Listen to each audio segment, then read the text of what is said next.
E é isso hoje que nós temos o quê?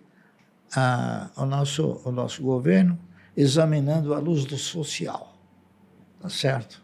E examinar a luz do social, você faz o quê?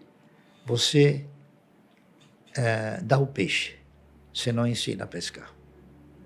Então nós vamos ter que conviver mais 4 anos com essa política de você ficar dando o peixe. Quando eu digo dar o peixe, quer dizer, então esse governo começou fazendo rir, né?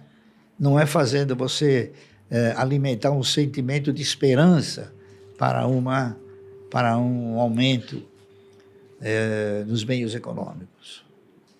Então, de onde é que vai se tirar dinheiro para dar todo esse benefício social?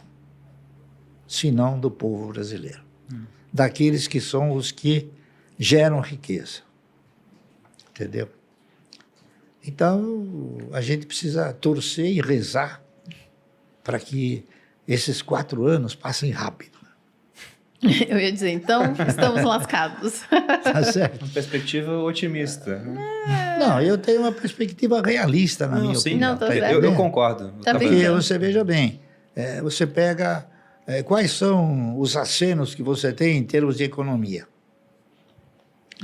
Os juros altíssimos, a inflação alta, tá entendendo? Então, o povo perdeu o poder aquisitivo. E na razão direta que a inflação ela se acentua, você perde mais poder aquisitivo. Nós temos também uma outra falácia por parte dos nossos governantes, de que esse país aqui é um país que tem uma má distribuição de renda. Só que eles se esquecem que são eles que determinam essa distribuição de renda. Quando eles têm que aumentar o salário mínimo, é 3%. Quando tem que aumentar o salário deles, é 50%. Então, ao longo do tempo, essa diferença vai se acentuando. Está correto? Então, a gente tem que tentar se prevenir disso. E como?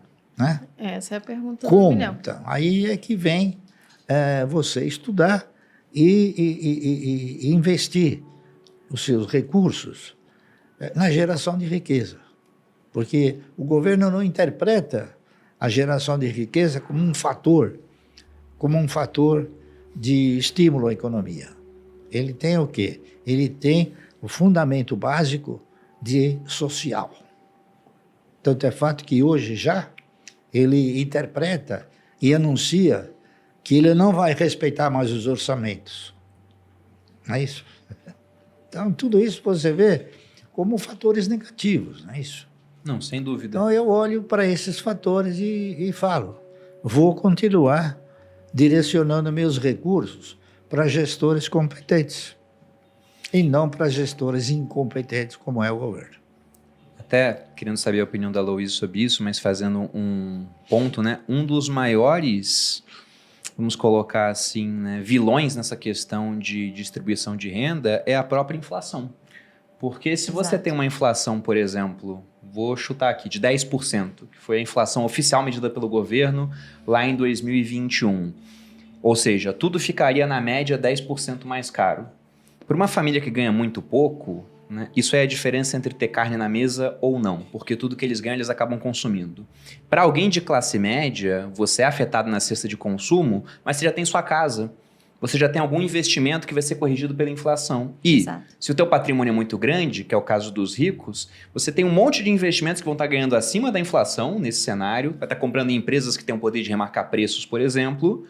E aí, por mais que o preço daquilo aumente, o preço da sua casa aumenta, o preço do dólar que você tem aumenta, o preço das ações que você tem acaba aumentando ao longo do tempo. Então, por conta disso, o rico acaba ficando mais rico nesse cenário, enquanto o pobre ele fica mais pobre efetivamente porque está consumindo muito menos por conta do avanço dos preços. Mas, Aloysio, você tem alguma opinião a acrescentar sobre isso? Quando você se coloca no papel do empreendedor, né, do empresário, enfim, imagina você tomar uma decisão de investimento lá em 2019, 2020, com uma taxa de juros que chegou ali no fundo, né, a 2%, e pouco tempo depois, 3 anos depois, você já está em 13,75%. É. Então, é muito difícil de você tomar risco aqui no Brasil. Então, Os próprios governantes que falam sobre distribuição de riqueza são aqueles que corroboram com medidas econômicas que são inflacionárias. E aí, obviamente, a política monetária tem que ficar correndo atrás do rabo, tem que ficar correndo atrás da política fiscal, que é perdulária. E aí a gente chega no momento em que a gente está hoje, com uma taxa de juros altíssima, que favorece o quê? Aquele que já tem recursos. Uhum. Então é um paradoxo que, na verdade, é difícil, né, de você casar a teoria com a prática. Né? Na verdade, o que acaba acontecendo é justamente o contrário. Né? Você acaba não gerando riqueza, mas concentrando ainda mais a riqueza. Né? E é o que ele disse, concordo plenamente.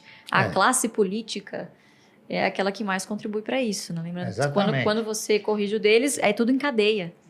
Você veja que ao longo do tempo, esta diferença de contemplação, de remuneração, de reajuste, ela vai assumindo um descontrole e uma desproporção fantástica.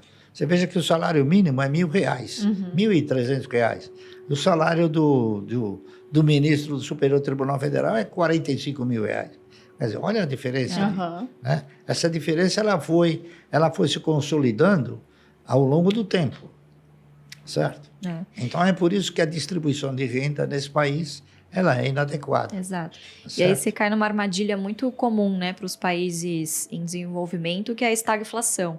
Que quando você chega em um momento, você não consegue controlar a inflação, você tem toda uma questão de inflação indexada, porque você tem os contratos que vão sendo corrigidos e essa própria inflação vai retroalimentando ainda mais inflação, o que leva à estagnação da economia. Eu estava buscando aqui, enquanto vocês estavam comentando sobre esse dado, algo que eu tuitei na época que estava tendo os debates eleitorais, foi a informação que o candidato à época, Felipe Dávila, ele colocou, né, e eu fui correr atrás para ver o dado exato, que era a diferença entre o crescimento do PIB do Brasil entre 2011 e 2020 e o crescimento do salário, sem contar penduricalhos, dos parlamentares no mesmo período. Lembrando que eu estou falando de 2011 a 2020, já tivemos mais aumentos depois. Mas nesse período, um período de 10 anos, o PIB brasileiro cresceu no acumulado 2,7%, média de 0,26% ao ano.